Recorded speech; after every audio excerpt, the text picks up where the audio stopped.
Ya,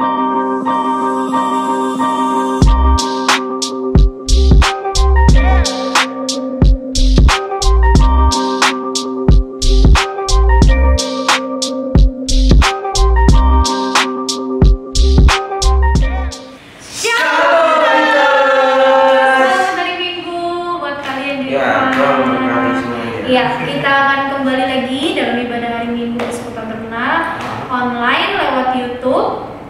Dan kita akan memulainya, kita akan membuka dengan doa pembukaan. Membuka Paul. Oke, mari kita satu dalam doa.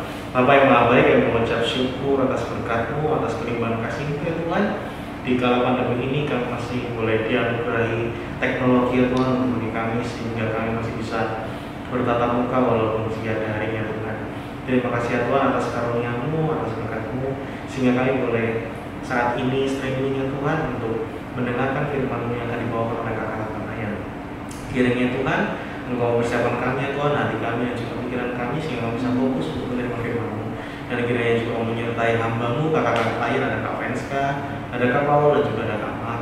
Kiranya berkati setiap kami itu yang menjadi hamba-Mu yang akan menjadi penyalur firman-Mu untuk adik-adik kami, sehingga kami bisa membawakannya dengan baik dan pesan-pesan yang Kau ingin sampaikan bisa sampai dari turun kami. Berfirmanlah Tuhan, karena kami sudah sedia untuk mendengarkannya. Di dalam nama Tuhan Yesus Kristus kami sudah berdoa dan kami siap mendengarkan firman-Mu. Amin. Amin. Oke. Teman-teman, kita hari ini akan sama-sama belajar firman Tuhan. Kita bakal membaca Alkitab dulu. Siapkan Alkitab kalian di rumah atau kalian punya gadget ya kan? Nah, kalian bisa buka sama-sama dari Kisah Para Rasul pasalnya yang ke-22, ayatnya yang ke-1 sampai ayatnya yang ke-5. Oke, ini kita bacanya secara bergiliran aja. Boleh. Oke. Dari Kak Mak dulu. Oke, siap.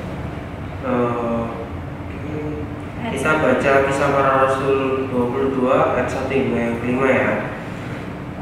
Hai saudara-saudara dan bapak-bapak, dengarkanlah apa yang hendak kukatakan kepadamu sebagai pembelaan diri. Ketika orang banyak itu mendengar ia berbicara dalam bahasa Ibrani, makin tenanglah mereka. Ia berkata, Aku adalah orang Yahudi, lahir di Tarsus, di tanah Kilikia, tetapi dibesarkan di kota ini.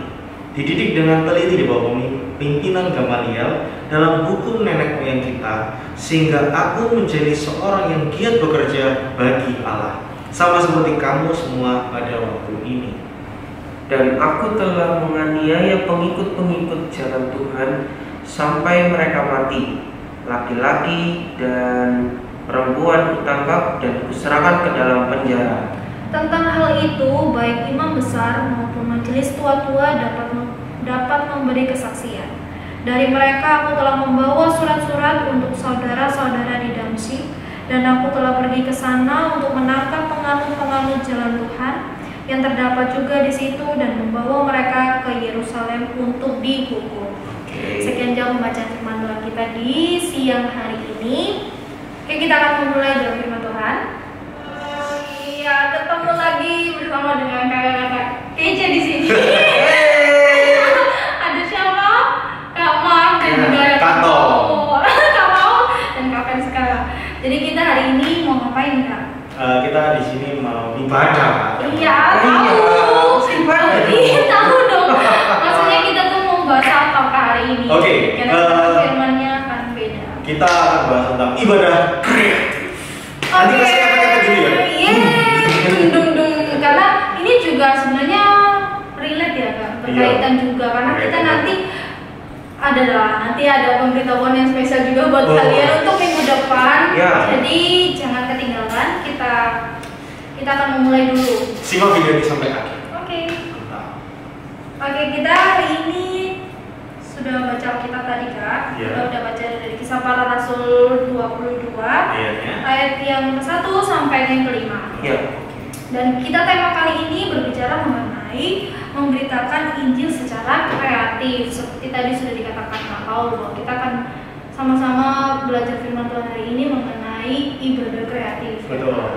Oke, mungkin Kak Paul dulu membuka sejarah dari pemahaman konteks dan teks bacaan yang kita baca hari ini. Oke, saya ambil alih ya Kak. Oke, saya ambil alih.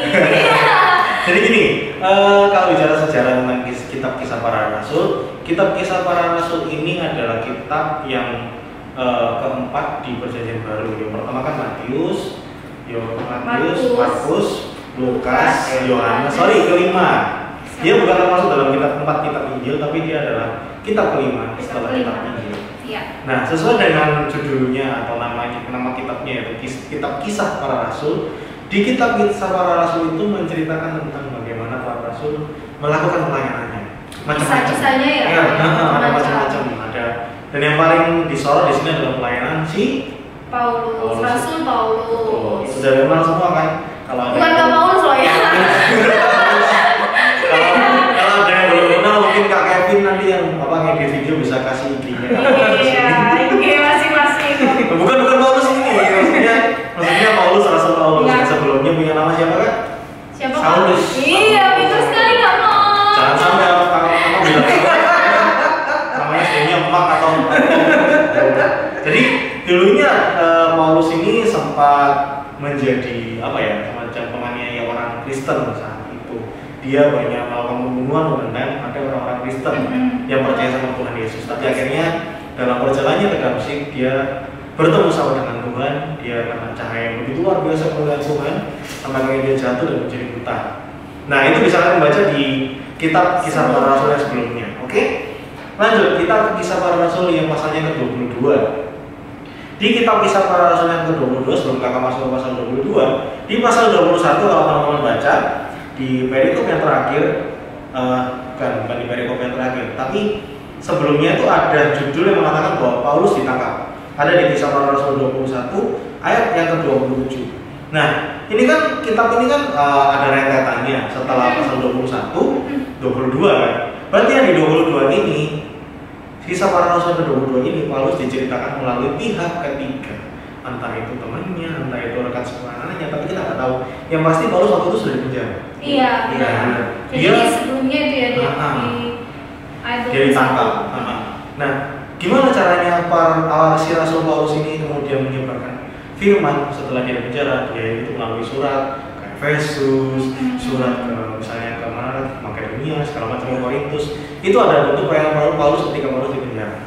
Jadi kita nggak akan membahas soal itu. Kita akan membahas di pasal yang ke-22.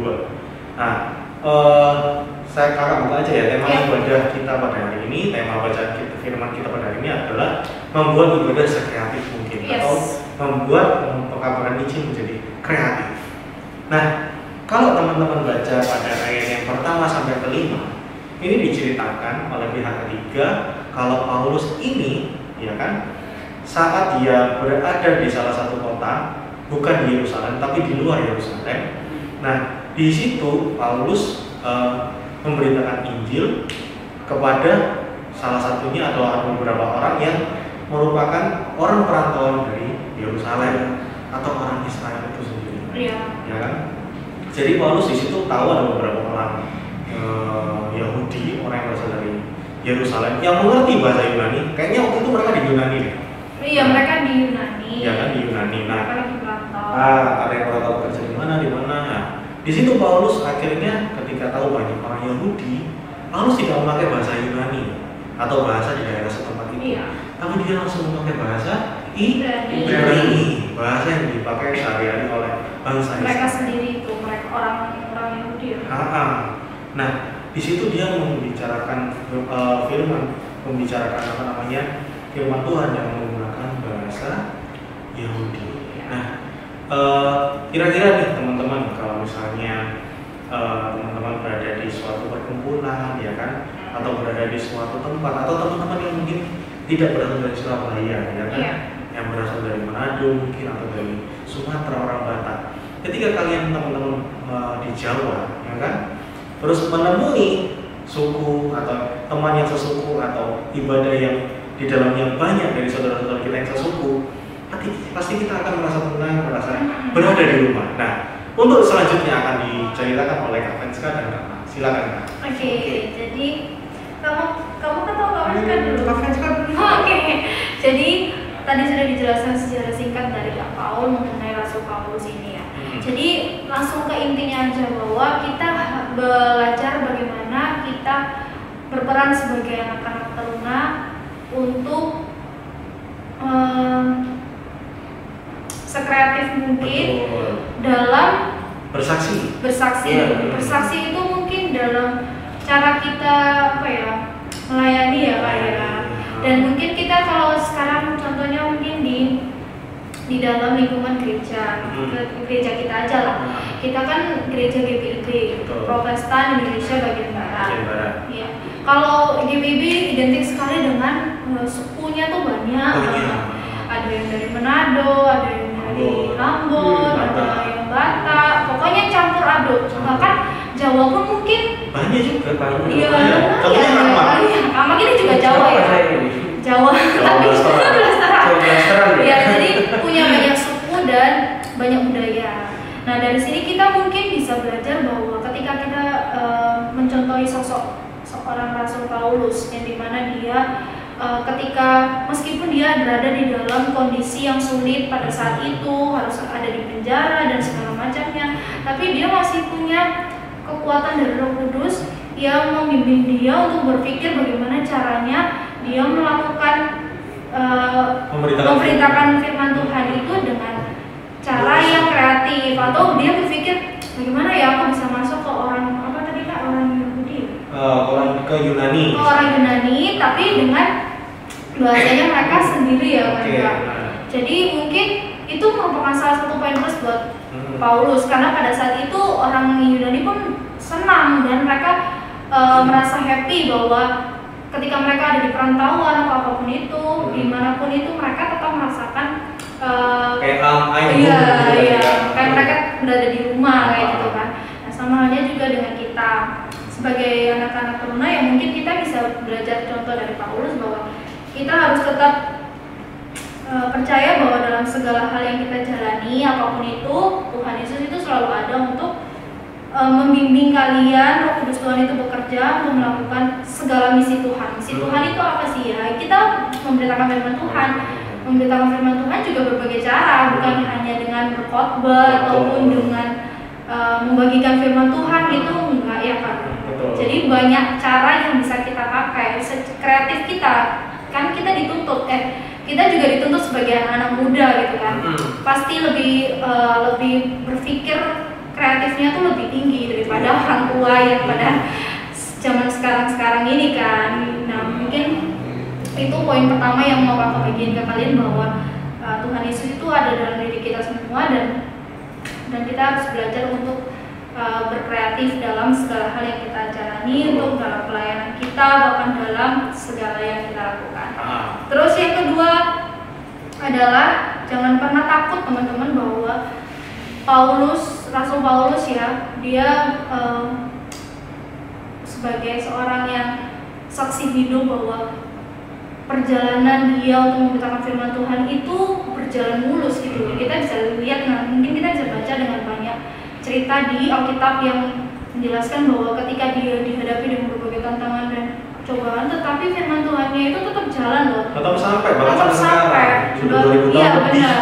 Bahkan sampai ke mungkin ke zamannya kita sekarang. Mestinya kita bisa mendapatkan firman Tuhan itu dari Paulus tersebut ya kan? Benar. Jadi harapannya juga untuk kita ya, kita jangan sampai putus gitu loh. Mungkin kakak-kakak yang di sini juga dulu jadi anak-anak PT, tapi kita juga puji Tuhan dipakai Tuhan lebih untuk melayani adik-adik teruna dan juga kakak-kakak yang melayani di gereja, di ibadah umum atau dimanapun berada ya. Kita harapnya juga adik-adik juga seperti itu. Iya.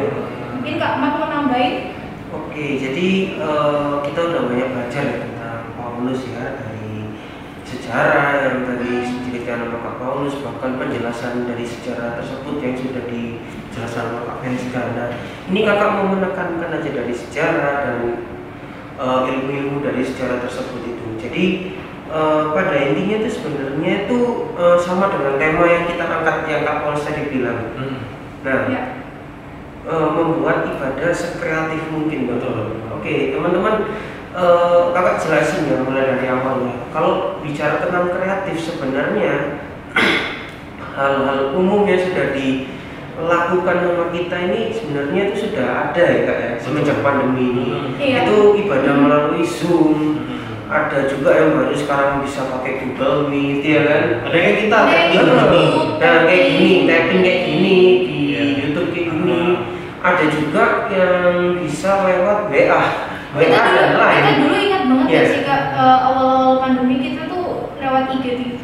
Oh iya, Pertama masih kali ingat itu kita setelah awal pandemi itu. banget kan Kak. Ada juga yang ini. Pertama pandemi. Ada juga yang pakai podcast lewat Spotify. Iya. Nah, benar. Nah, teman-teman, itu gambaran kreatif umum Iya, benar. yang sudah kita lakuin. Nah, gimana sih Sampai 2 kita tahun ini ya? hampir 2 tahun ini, dan yang dituntut dari kitab ini adalah gimana sih untuk melebihi yang sudah kita umum lakukan. Iya benar. Nah, teman-teman, memang kakak belum ada gambaran yang pasti ya, tapi kakak bisa kasih contoh. Ini mungkin bisa menggugah semangat kita untuk berpikir lebih keras lagi. Anggap saja ini sebagai filosofi ya. Filosofi dalam filosofi. Ya, filosofi. Oke. Jadi ini cuma sebuah cerita ya teman-teman ya. Iya, gimana?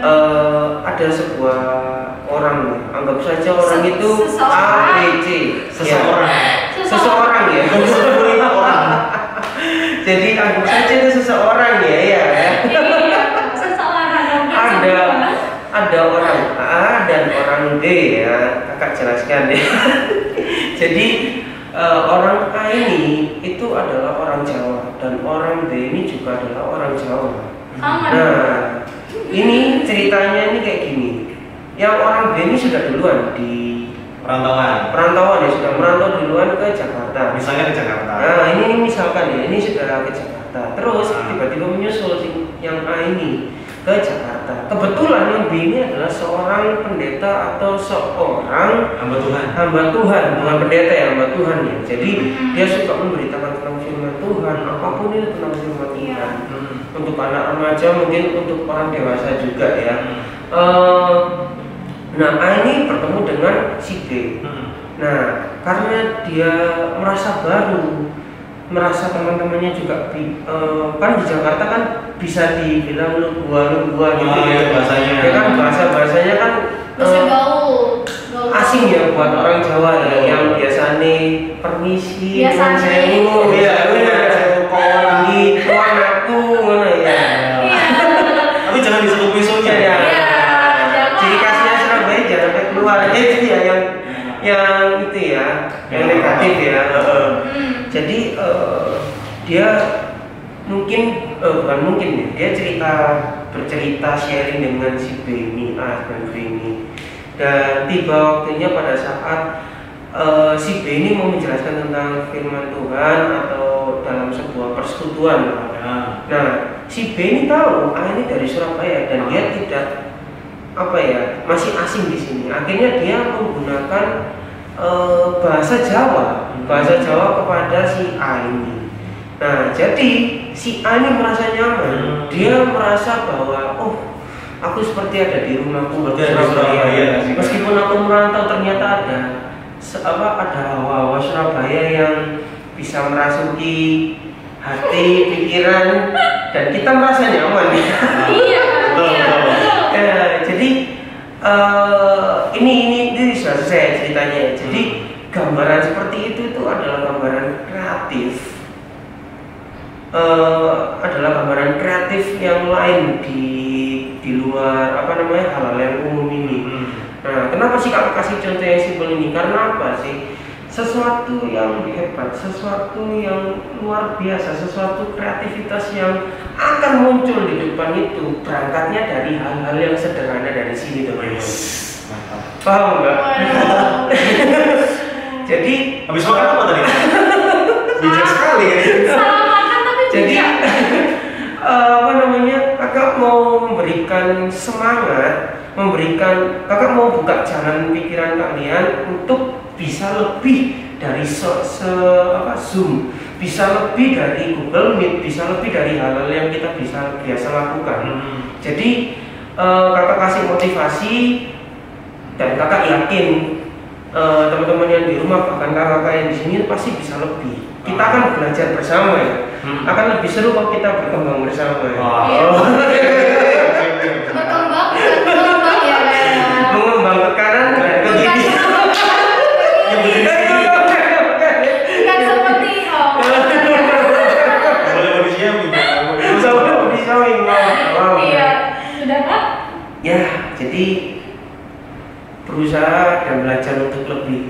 dari yang kita sudah lakukan sekarang. Oke, saya boleh nambahin dikit? Boleh. Monggo Kak. Ada lagi salah satu contoh untuk sebagian kita yang anak-anak Tuhan, bukan sebagian, semua dari kita yang anak-anak Tuhan. Caranya untuk menebarkan Injil dengan cara kreatif ada dua menurut saya. Yang pertama, yang paling gampang adalah kita kan sekarang hidup di media sosial, apalagi dengan pandemi. Yes. Kita sekolah lewat media sosial, Ya, benar. terus kita setiap hari berhubungan sama teman, bahkan nge-game pun itu juga pakai media sosial. Ya. Nah, gunakanlah media sosial dengan bijak. Karena gini, pernah ada kata-kata gini, share yang penting, bukan yang penting share. Ada teman-teman mungkin setiap hari punya renungan digital di handphone, itu monggo kalau mau di-share. Tapi kalau hoax, baca dulu, lihat dulu pelajari. Nah, baru share. Kalau yang bagus boleh di-share. Kalau yang tidak bagus, apalagi itu berita bohong, fitnah, jangan teman-teman share. Karena teman-teman kita adalah anak-anak Tuhan. Anak-anak Tuhan itu pasti anak-anak yang berintegritas. Kita adalah anak raja, bukan anak-anak hamba.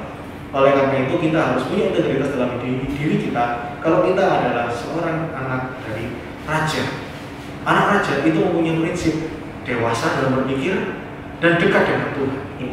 Nah, caranya gimana? Bangun persekutuan yang baik dengan Tuhan. Dan yang paling penting jangan yang penting share, tapi share yang penting. Apalagi teman-teman sekarang mungkin punya renungan yang tadi Kak bilang, boleh monggo kalau mau di-share. Itu adalah salah satu cara kreatif bagi kita, bagi anak Tuhan untuk men-share membagikan Injil dan membagikan firman Tuhan yang dapat kita lakukan dalam kehidupan kita sehari-hari. Itu contoh paling gampang. Jangan hanya digunakan untuk main game, apalagi nge-share video-video foto-foto porno, jangan sampai. Gunakan dengan baik. Karena kita semua adalah anak dari raja. Oke? Oke, jadi kakak juga mau menyinggung juga sedikit bahwa tadi yang di awal kakak sempat katakan bahwa hari ini, firman Tuhan hari ini itu sangat relate dengan kita ya kakak. Karena kita akan minggu depan ya kan, kita akan apa ya? Kita akan ketemu adik-adik, kita akan secara online seperti yang kita harapkan setahun-tahun sebelumnya. Ikutan gak? Ini bukan heboh ya, maaf dengan keluarga saya. Jadi adik-adik kita akan bertemu secara offline. Nah, di sini kita akan menjadi tantangan untuk kita bagi kakak-kakak lain juga dan juga untuk adik-adik teruna. Mungkin kita sudah hampir 2 tahun di rumah. Hampir kita sudah di rumah, kita melakukan kegiatan semua serba online dan mungkin ada banyak adik-adik teruna di rumah yang mungkin kalau kita secara tidak langsung nggak tahu kehidupan kalian di rumah kayak gimana, persekutuan kalian dengan Tuhan kayak gimana, apakah kalian ikut Zoom dari awal atau kalian ikut YouTube kita dari awal atau gimana, kan kakak-kakak nggak tahu. Kita nggak bisa memantau kalian 24 jam.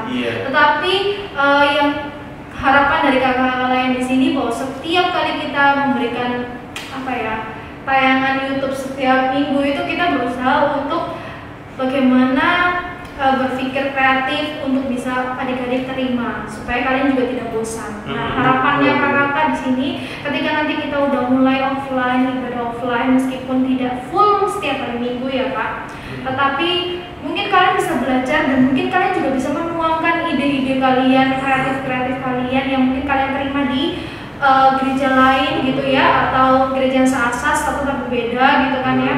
Terus atau kalian ketemu di persekutuan doa di sekolah kalian, kalian fellowship, terus kalian mau share ke kakak lain di teruna di hari Minggu besok, boleh monggo. Dan kita sangat menerima sekali ketika kalian berpikir kreatif juga untuk ibadah kita ke depan. Misalnya kalian suka, Kak nanti kalau ibadah offline kita mau dong Kak kayak gini, firmannya kayak gini Kak biar gak bosan. Boleh, terserah. Karena kan ketika kalian yang memberikan saran itu, maka secara langsung kan kalian suka tuh, kalian happy atau kalian menerima hal itu, dan mungkin kakaknya juga akan bisa pakai itu untuk sarana membagikan firman Tuhan. Jadi nggak akan ada kata bosan. Jadi harapannya kita ke depan juga akan semakin maju. Seperti kalau tadi katakan bahwa media sosial sekarang kan lagi gencar-gencarnya.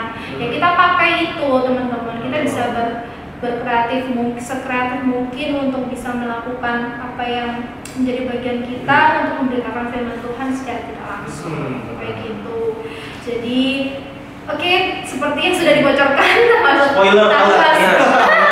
tanggal 10, tapi sudah diumumkan sih Kak dari minggu Kemarin. tanggal 26. Oh, ya berarti bukan spoiler. Kita sudah ngumumin Kita memperjelas lagi. gitu kan, cuma kita memperjelas dan jangan sampai kalian gak ikut. Jadi kalian harus daftar. Nanti info secara lengkapnya nanti ditayangin di WhatsApp Teruna. Oke, udah tambah lagi Kak Paul? Sudah. Oke, jadi firman Tuhan hari ini tetap berkarya, memberitakan firman Tuhan dimanapun kalian berada dengan sekreatif mungkin, dan jadilah berkat anak-anak Tuhan yang menjadi terang dan garam di tengah kehidupan kalian. Amin. Oke, adik-adik, kita akan berdoa menutup firman Tuhan yang sudah kita dengarkan hari ini. Mari kita satu dalam doa. Tuhan, kami mengucap syukur untuk penyertaan kasih setiamu bagi kami, sehingga kami boleh dipertemukan lewat online Tuhan dalam ibadah persekutuan Teruna Tuhan. Terima kasih Bapa, kami boleh diingatkan kembali pada kebenaran firman-Mu tentang Rasul Paulus Tuhan, bagaimana cara dia memberitakan firman-Mu, memberitakan Injil Kristus dalam kehidupannya dan menjadi berkat dalam lingkungan sekitarnya Tuhan. Tuhan, kami juga berdoa secara khusus untuk kami semua di Gereja Teruna maupun kakak pelayan Teruna di sini Tuhan. Kami berdoa untuk secara khusus kesehatan kami, pendidikan kami, semua yang kami miliki dalam kehidupan kami Tuhan, biar Engkau atur dan Engkau yang jaga sesuai dengan kehendak-Mu Tuhan. Terima kasih ya Tuhan Yesus, kiranya Engkau berkati hari-hari hidup kami ke depan. Biarlah Tuhan yang menuntun, memelihara kehidupan kami, sehingga kami terus ada menjadi saksi Kristus dalam kehidupan kami sehari-hari. Lalu Tuhan, kami juga akan menutup doa kami ini Tuhan dengan doa yang Tuhan ajarkan kepada kami, dan kami juga mau berkata demikian. Bapa kami yang di surga, dikuduskan nama-Mu, datanglah kerajaan-Mu, jadilah kehendak-Mu di bumi seperti di surga. Berikanlah kami pada hari ini makanan kami secukupnya, dan ampuni kami yang kesalahan kami, seperti kami juga mengampuni orang yang bersalah kepada kami. Dan jangan membawa kami dalam pencobaan, tapi lepaskanlah kami daripada jahat. Karena Engkau yang punya kerajaan dan kuasa dan kemuliaan sampai selama-lamanya. Amin. Oke adik-adik, kita udah sampai di penghujung ibadah aja ya kan. Kita akan mendengarkan warta Teruna secara singkat dari Kak Venska dan juga Kak Paul dan Kak Paul. Didampingi Kak Paul dan Kak Paul. Oke, yang pertama adalah teman-teman, puji Tuhan, dan ada kabar bergembira sekali untuk kalian. Seperti yang sudah kalian tahu, di minggu kemarin juga sempat di warta visual kan ya kalian di ibadah umum di jam 9. Nah, teman-teman bisa melihat bahwa di hari Minggu nanti tanggal 10 Oktober, tepatnya minggu depannya, itu kita akan bertemu secara tatap muka. Kita akan ibadah offline kembali teman-teman di balai pertemuan setelah 2 tahun, hampir 2 tahun kita vakum. Dan puji Tuhan karena berkat dan rahmat Tuhan yang sungguh luar biasa buat kita, buat bangsa Indonesia, sehingga pandemi juga sudah mulai reda meskipun masih level 1, tetapi masih diizinkan untuk kita boleh beribadah offline. Puji Tuhan. Oke. Dan adik-adik jangan lupa dicatat tanggalnya, tanggal 10 Oktober 2021 jam 9 tepat. Jadi diusahakan untuk datang sebelum jam 9 karena nanti akan ada pendaftaran teman-teman. Kalian daftar secara online dan juga nanti akan pada saat hari H akan ada pendaftaran khusus juga di depan balai pertemuan gitu. Jadi nanti untuk informasi lebih lanjut nanti akan Kak Venska buatkan grup khusus untuk pendaftaran, jadi adik-adik bisa pantau terus, oke? Oke. Yang kedua adalah persembahan syukur untuk hari Minggu kali ini. Hari Minggu hari ini adalah kalian bisa secara QR code ya Kak? QR code. Iya, QR code. Itu nanti kita akan boleh transfer juga lewat orang tua, atau nanti pada saat kalian juga bisa ke gereja, sempat ke gereja ibadah umum juga boleh, gitu kan? Kalian bisa berikan persembahan. Terus yang ketiga, jangan lupa saat teduh, tetap jaga komunikasi kalian dengan Tuhan, tetap baca firman Tuhan, tetap berdoa bersama ataupun berdoa pribadi, tetap harus wajib, jangan sampai jangan sampai bolong-bolong, diharapkan jangan sampai bolong-bolong, ya kan? Oke, yang keempat ada tambahan Kak Walu? Nggak ada ya? Cukup. Untuk lebih lengkapnya nanti akan diinformasikan di lewat grup kita, bisa di grup live atau juga nanti bisa di IGTV IGTV apa? Di Instagram. Jadi nanti kalian bisa pantau terus di story kita. Nanti akan ada informasi apapun juga nanti akan disampaikan di media sosial itu. Terima kasih. Dan sekian ibadah kita hari ini. Terima kasih kalian sudah sama-sama bersama dengan kita. Dan Tuhan Yesus memberkati.